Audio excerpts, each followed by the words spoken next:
Hi everyone, welcome to Gaming Explained.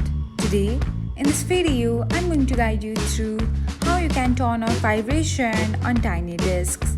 So, let's get started. First of all, open the Tiny Disks app on your device. Here, you can find gear icon on the top of your screen. Tap on it.